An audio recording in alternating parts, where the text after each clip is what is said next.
Good morning class. देखिए आज का हमारा टॉपिक क्या रहेगा भाई। आज का टॉपिक हमारा क्या था जो मैंने आपको बताया था कि हम क्या करेंगे, आज भारत के इतिहास के बारे में एक संक्षिप्त अवलोकन ले लेंगे भाई, है ना। कि भारत का इतिहास है क्या, किस तरीके से इतिहास को पढ़ना है, क्या क्या भारत के इतिहास में जटिलताएं हैं और क्या क्या भारत के इतिहास में सरलता है, इसको थोड़ा समझते हैं।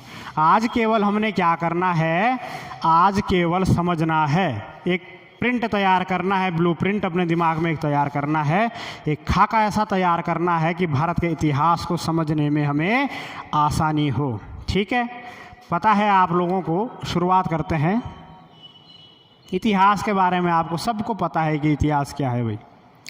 इतिहास दो शब्दों से मिलकर बना है, बेसिक सी नॉलेज, बच्चों को पता है, सबको पता होता है। एक इति होता है, एक आपका हास होता है, दो शब्दों से मिलकर बनता है। इति का मतलब ऐसा, हास का मतलब हुआ होगा। अब मैं हुआ होगा क्यों कह रहा हूँ भाई, क्योंकि इतिहास तथ्यों के आधार पर चलता है ना। इंडस वैली सिविलाइजेशन की अगर मैं बात करता हूँ, सिंधु घाटी सभ्यता की, मान के चलो एग्जाम्पल के लिए एक कि हमने वहाँ पर एक हमें कोई आकृति मिली जिसकी आकृति ऐसी थी, गिलास जैसी, मान लिया हमने। अब हम उसको वर्तमान समय से रिलेट करते हैं, वर्तमान समय से ऐसे रिलेट करते हैं कि हम वर्तमान में ऐसे आकृति गिलास पानी पीते हैं, तो हो सकता है सिंधु घाटी लोग भी क्या करते हैं, उस समय के लोग भी पानी ही पीते हो। तथ्य जोड़ देते हैं सर, ठीक है। तो ध्यान रखना, तथ्यों के आधार पर इतिहास चलता है। इतिहास को समझने के लिए लिखित प्रमाण और साक्ष्य होना बहुत ज़रूरी है, ठीक है। 3 भाग में डिवाइड करते हैं। प्रॉपर क्लास चलेगी तो सारी चीज़ें डिटेल से बताऊंगा, आज हमने सिर्फ शॉर्ट एक नॉलेज लेनी है, ठीक है। 3 भागों में डिवाइड करते हैं। प्राग ऐतिहासिक काल, प्री हिस्टोरिक पीरियड, आदि ऐतिहासिक काल, प्रोटो हिस्टोरिक, ऐतिहासिक या हिस्टोरिक पीरियड, 3 भागों में। प्राग ऐतिहासिक काल जिसका कोई लिखित विवरण नहीं मिलता है, आदि ऐतिहासिक काल जो आधा उसका लिखित विवरण मिलता है लेकिन हम उसको समझ नहीं पाए हैं, आधा समझ में आया है। ऐतिहासिक काल लिखित भी है और उसके प्रमाण भी हमको देखने को मिलते हैं, ठीक है सर। नेक्स्ट सिंधु घाटी सभ्यता की अगर मैं बात करता हूँ तो उसको आधे ऐतिहासिक काल में माना जाता है। क्यों माना जाता है? क्योंकि आधे ऐतिहासिक काल के साक्ष्य हमें प्राप्त हैं, मिले हैं, लेकिन वहाँ की लिपि कुछ आज भी हमारे समझ नहीं आई है। वेरी गुड, है ना। इस तरीके से हमने क्या करा, इतिहास का एक अवलोकन करा, ठीक है। हमें मेन महत्वपूर्ण आज का हमारा टॉपिक है भारतीय इतिहास के बारे में समझना, बस खत्म काम कि क्या है भारतीय इतिहास का सारा खाका, ठीक है। मैं 10-15 मिनट के अंतर्गत जो अभी लेने वाला हूँ क्लास में, ये मैं सिर्फ आपके दिमाग में एक धारणा बैठाने वाला हूँ इतिहास के प्रति कि वास्तव में इतिहास, भारत का इतिहास कैसा है। ये मत समझना कि इतिहास इतना छोटा है। इतिहास जीएस का सबसे महत्वपूर्ण और सबसे ब्रॉड सब्जेक्ट है, ध्यान रखना इस चीज़ का, ठीक है। चलिए शुरू कर देते हैं इतिहास के बारे में। भारत के इतिहास का एक संक्षिप्त अवलोकन ले लेते हैं। भारतीय इतिहास का अवलोकन करते हैं सर आज, ठीक है। अवलोकन ले लेते हैं भाई एक। चलिए किस तरीके से लेते हैं, देखिए मैंने आपको बताया कि इतिहास को समझने का कारण महत्वपूर्ण चीज़ क्या है, लिखित प्रमाण और साक्ष्य। अगर कुछ ऐसी हमारे पास चीज़ें हैं जिसका लिखित प्रमाण है लेकिन साक्ष्य प्रॉपर रूप से नहीं मिलते, प्रॉपर तरीके से नहीं मिलते हैं, वो चीज़ हम किस में डाल देते हैं, काव्य खंडों में डाल देते हैं, काव्यों में डाल देते हैं। जैसे रामायण महाभारत एक लिखित है, बिल्कुल है, साक्ष्य है। अयोध्या में कुछ राम भगवान का कोई महल मिला, वर्तमान समय तक नहीं मिला है, हो सकता है भविष्य में कुछ मिले, कुछ भी हो सकता है, लेकिन इसलिए हमने उसको क्या डाल दिया, रामायण को महाकाव्य में डाल दिया है, ठीक है। तो जो जिस चीज़ों का हमारे पास सबूत भी मिलते हैं, साक्ष्य भी मिलते हैं, लिखित प्रमाण भी मिलते हैं, इंडस वैली सिविलाइजेशन से हम भारत का इतिहास पढ़ना शुरू करते हैं। IBC, सिंधु घाटी सभ्यता, इसको हड़प्पा सभ्यता के नाम से भी जाना जाता है सर। मैं क्या कहना चाह रहा हूँ, भारत का इतिहास शुरुआत से ही उल्टा चलता है सर, उल्टा इतिहास चलता है भारत का शुरुआत से ही। कैसे चलता है समझो इस चीज़ को। इंडस वैली सिविलाइजेशन एक विकसित सभ्यता थी, शानदार सभ्यता थी। वर्तमान में टेक्नोलॉजी जैसी हमारे पास है, आरामदायक सारी चीज़ें हैं, आराम के लिए हर चीज़ उपलब्ध है, हर चीज़ हमारे पास है, टेक्नोलॉजी है, रोडें हैं हमारे पास, अच्छे अच्छे रास्ते हैं, अच्छे अच्छे रोडें हैं, अच्छे अच्छे मकान हैं, सारी चीज़ें सिंधु घाटी सभ्यता में आज से 5000 साल पहले थी सर, विकसित सभ्यता हुआ करती थी। टाइम पीरियड की अगर मैं बात करता हूँ तो 2500 ईसा पूर्व से 1700 ईसा पूर्व के आसपास इसको माना जाता है अकॉर्डिंग टू बुक्स, और NCERT के अकॉर्डिंग 3300 से 2500 ईसा पूर्व, ठीक है, ध्यान रखना। बाकी जीएस की बहुत सारी किताबें हैं महत्वपूर्ण, उसमें ये डेट इसकी देखने को मिलती है। खैर, नगरीय सभ्यता थी। नगरीय सभ्यता, भारत के इतिहास को छोड़कर दुनिया का किसी भी चीज़ का इतिहास देखो तो सारा इतिहास ग्रामीण से नगरीय की तरफ जाता, लेकिन भारत का इतिहास पढ़ने में उस शुरुआत से ही नगरीय सभ्यता, इंडस वैली सिविलाइजेशन थी। इसके बाद भारत में आता है वैदिक काल। क्या आता है सर? वैदिक काल आता है, और उसके बाद आएगा उत्तर वैदिक काल। और वैदिक काल में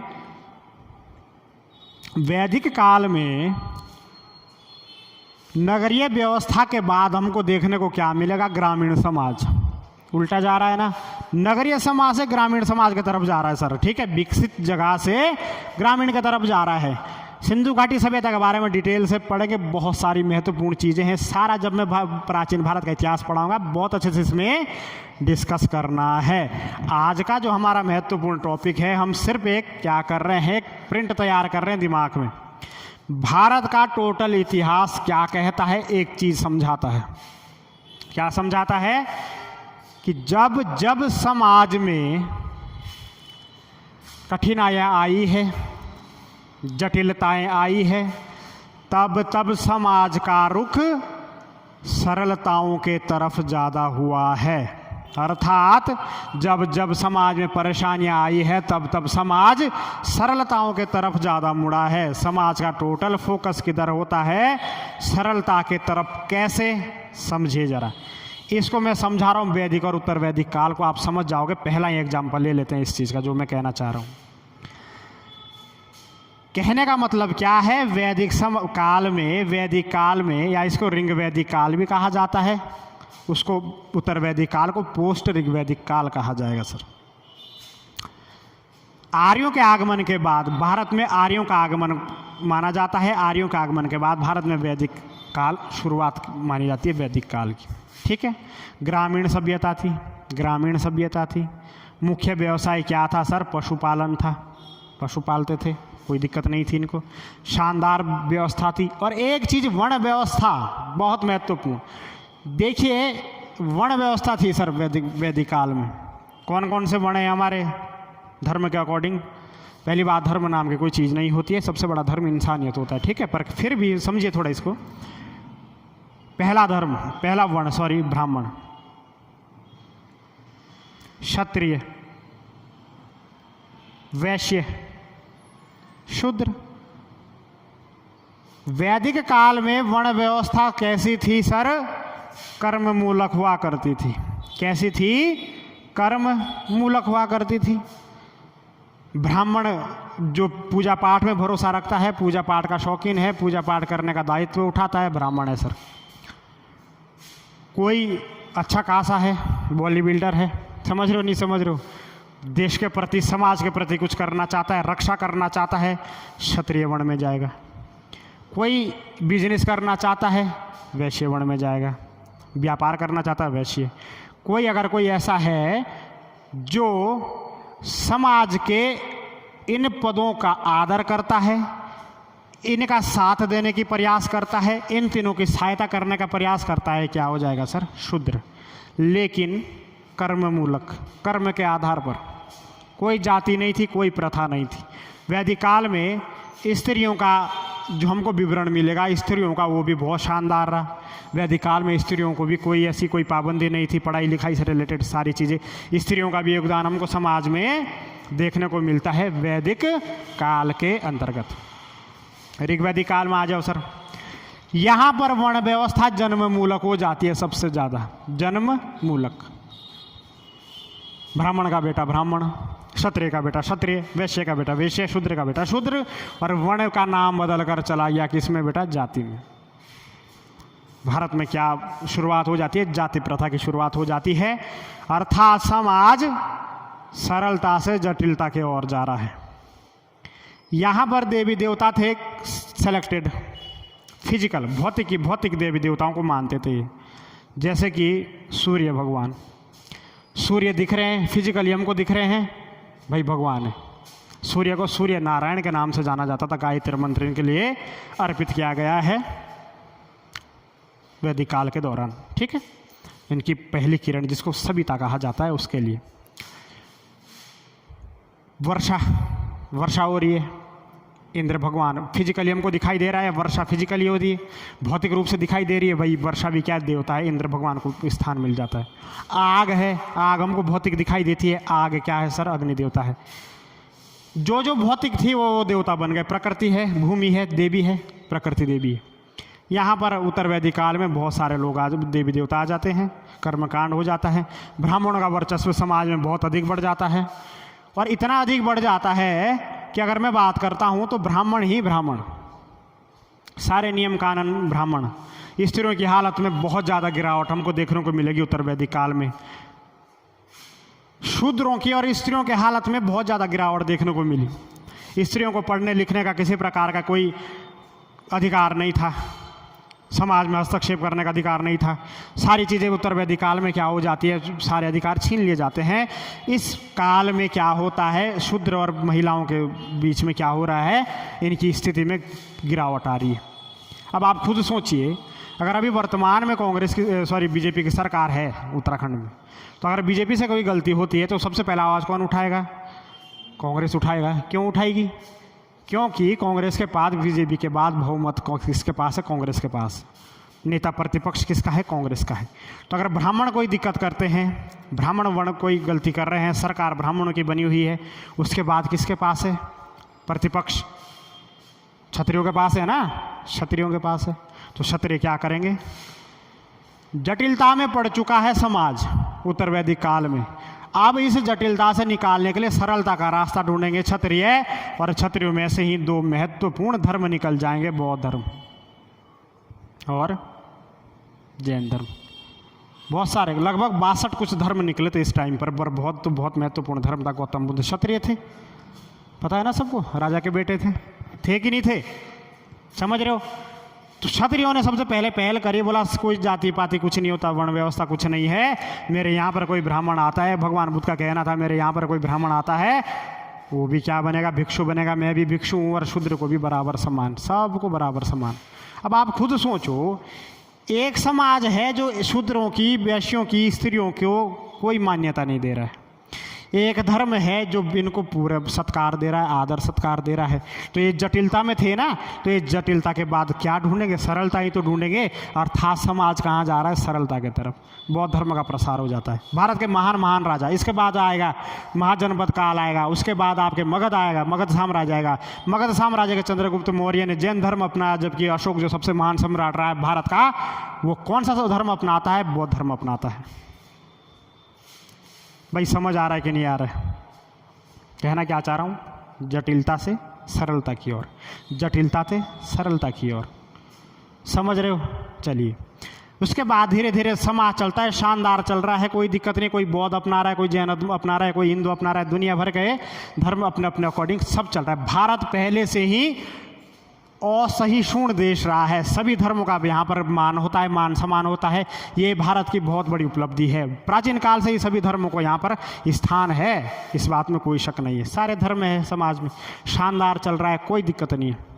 और बौद्ध धर्म का प्रसार तो इतना हो गया था कि अगर 888 में शंकराचार्य भारत में 4 धाम की स्थापना नहीं करते, उत्तर भारत में शंकराचार्य नहीं आते, बद्रीनाथ केदारनाथ की स्थापना नहीं करते, तो उत्तर भारत पूरा बौद्धिस्ट होता, आज बौद्ध धर्म होता पूरे उत्तर भारत में। समझ रहे हो कि नहीं समझ रहे हो।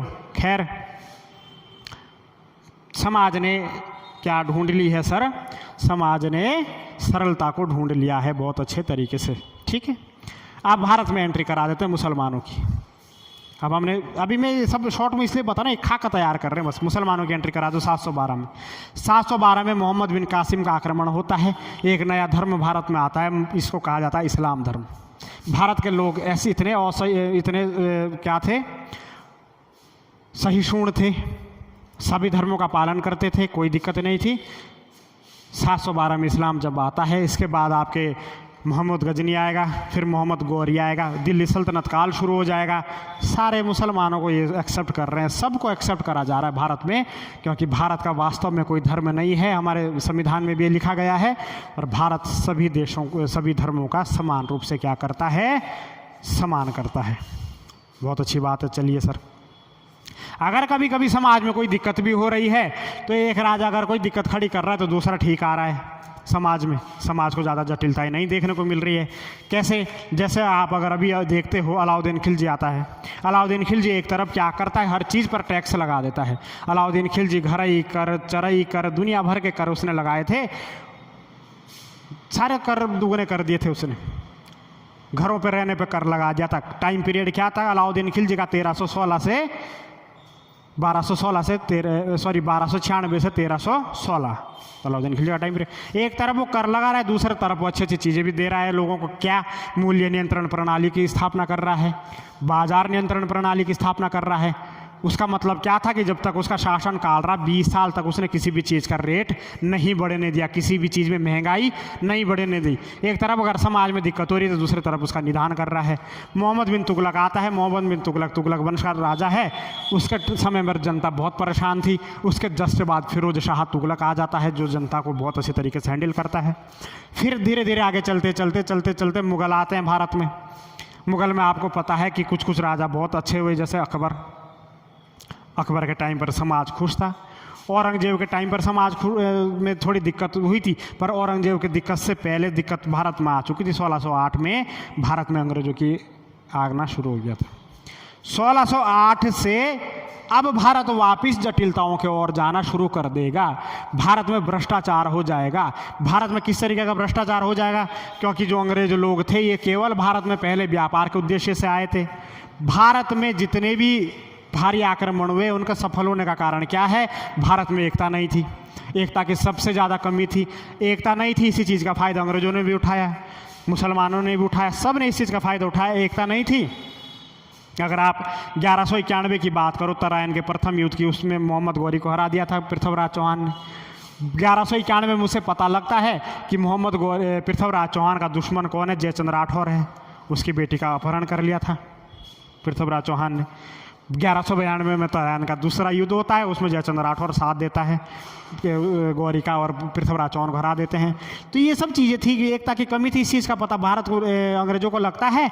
1608 में अंग्रेजों की एंट्री होती है और 1608 से 1757 तक अंग्रेज बिल्कुल चुप बैठे हैं, कोई प्रतिक्रिया नहीं कर रहे हैं। केवल क्या कर रहे हैं? व्यापार कर रहे हैं, युद्ध लड़ रहे हैं, फ्रांसीसी पुर्तगालियों को हटा रहे हैं। देखिए रणनीति, देखिए उनकी क्या खतरनाक रणनीति थी कि सारे अपने जो उनके साथ जो कंपटीशन कर रहे हैं सबको हटा रहे हैं प्यार प्यार से। भारत के ही खिलाफ पहला आक्रमण करते हैं 1757 में, प्लासी का युद्ध, बैटल ऑफ प्लासी। अंग्रेजों ने भारत के राजनीति में एंट्री शुरू कर दी।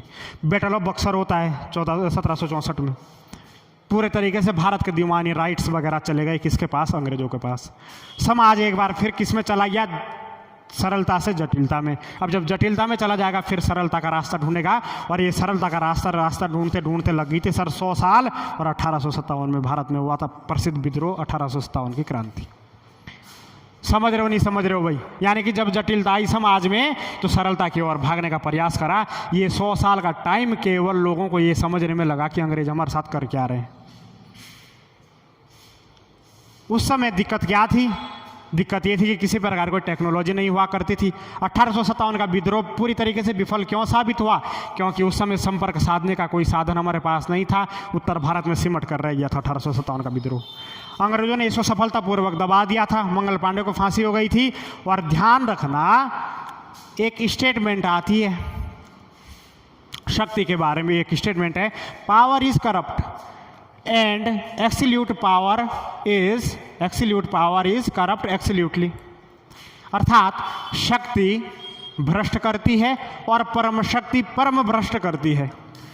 तो यहाँ पर परम शक्ति इनको मिल चुकी है 1857। इनको पता है कि अधिक से अधिक भारतीय इतना ही उछल सकते हैं, इसको हमने दबा दिया, परम शक्ति इनके पास आ गई और इसके बाद और परेशान करना शुरू कर देंगे भारत को। तो शक्ति क्या करती है? भ्रष्ट करती है, लेकिन परम शक्ति परम भ्रष्ट कर देती है। अब देखिए क्या होता है, समाज फिर जटिलताओं में फंस गया। लेकिन 1885 के आते आते, इस समय 1857 से 1885 के आते आते इस समय में भारत में टेक्नोलॉजी आना शुरू हो गई थी। रेडियो बहुत महत्वपूर्ण योगदान रहा है रेडियो का। तो आपके अखबार, न्यूज़पेपर्स वगैरह, आपकी रेलवे, पत्रिका, रेल वगैरह दुनिया भर की चीज़ें आई। इससे फ़ायदा क्या हो रहा था? अगर आप कलकत्ता से प्रसारण कर रहे हो तो पूरे भारत में रेडियो में पता लग रहा है। अगर आप कलकत्ता से कह रहे हो कि हम क्या कर रहे हैं, क्रांति कर रहे हैं, तो पूरे भारत में पता लग रही है। क्या 1857 के क्रांति में कोई ऐसी चीज़ें थी, संपर्क साधने की कोई चीज़ें थी? नहीं थी। केवल उत्तर भारत में ही इधर उधर के कुछ एरियो को पता लगा था कि क्रांति। दक्षिण भारत में तो 1857 के क्रांति का नाम भी नहीं था। तो जब हमारे पास ये टेक्नोलॉजी आई, अर्थात ये टेक्नोलॉजी भारत में अंग्रेज लाए, लेकिन बाद में हमने अंग्रेजों के खिलाफ यही टेक्नोलॉजी स्थापित करी। उनके खिलाफ हमने यही टेक्नोलॉजी अपनाई और अंग्रेजों को से भारत को आज़ाद कराया। इसके कारण रेडियो प्रसारण कर रहे हैं कि भैया असहयोग आंदोलन कर रहे हैं, गांधी जी, पूरे भारत में पता लग गया, हर जगह विरोध हो रहा है अंग्रेजों का। तो ये सब तब हुआ जब टेक्नोलॉजी आई। तो यानी कि अंग्रेजों के टाइम पर क्या आई सर? जटिलता आई। फिर हमने फिर से प्रयास करा सरलता की तरफ जाने का। आंदोलन हुए दुनिया भर के, परिणाम क्या हुआ? बाद में हमको सफलता मिली।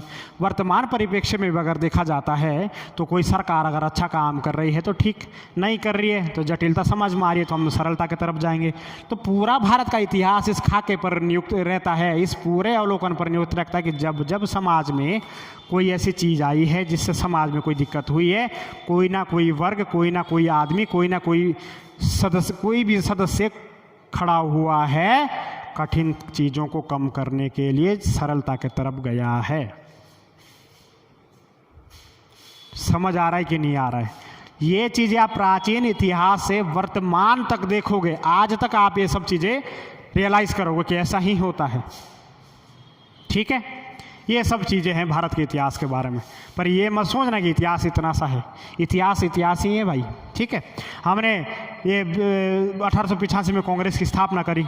कांग्रेस ने वही हथकंडे अपनाए अंग्रेजों के खिलाफ जो उन्होंने हमारे खिलाफ अपनाए। समझ रहे हो नहीं समझ रहे हो? कांग्रेस, उनको ये लगता था, कहा जाता है कि अंग्रेजों को ये लगता था कि कांग्रेस हमारे बीच में सुरक्षा दीवार का काम कर रही है, जनता और अंग्रेजों के बीच में। लेकिन यही सुरक्षा दीवार बाद में खड़ी हो गई थी किसके खिलाफ? अंग्रेजों के खिलाफ। कारण टेक्नोलॉजी आ गई थी। समझ रहे हो नहीं समझ रहे हो? हर चीज़ का पता लग रहा है, पूरे भारत में हर चीज़ का पता लग रहा है। ये सब चीज़ें जो है बेटा महत्वपूर्ण, बाद में रूसी क्रांति, अमेरिकन क्रांति वगैरह से हमें प्रेरणा मिलती है कि अगर हम एकजुट होकर, एकताबद्ध होकर क्या करें, क्रांति करें, तो कोई से बड़ी चीज़ को हम झुका सकते हैं। तो सरलता, जटिलता, जटिलता, सरलता, ध्यान रखना, ये पूरा क्रमबद्ध तरीके से भारत का इतिहास चलता रहेगा। ठीक है, ये है भारत के इतिहास के बारे में। आज हमने थोड़ा सा डेमो लिया, बहुत डिटेल से पढ़ेंगे। चलिए ठीक है, और जो हमारी वीडियो ऑनलाइन देख रहे हैं, यूट्यूब पे देखने वाले हैं, आप सभी को भी अगर आपको पढ़ना है, हमारे यूट्यूब चैनल को एक बार देखिए इसको अच्छे से। और हमारे यूट्यूब चैनल को तोमर एकेडमी के नाम से हमारा यूट्यूब चैनल है। और हमारा जो ये कोचिंग संस्थान है, ये है हमारे आपके Chawla sweet shop, Karanpur, Dehradun. Chawla sweet shop के ऊपर वाला जो फ्लोर है, वहाँ पर तोमर एकेडमी नाम से हमारा इंस्टीट्यूट है। आप हमारे इस चैनल को क्या करें, सब्सक्राइब करें, लाइक करें और प्रतिक्रिया दें कि क्लास कैसे चल रही थी। ठीक है, बाकी बेटा जय हिंद, जय भारत, धन्यवाद। चलिए।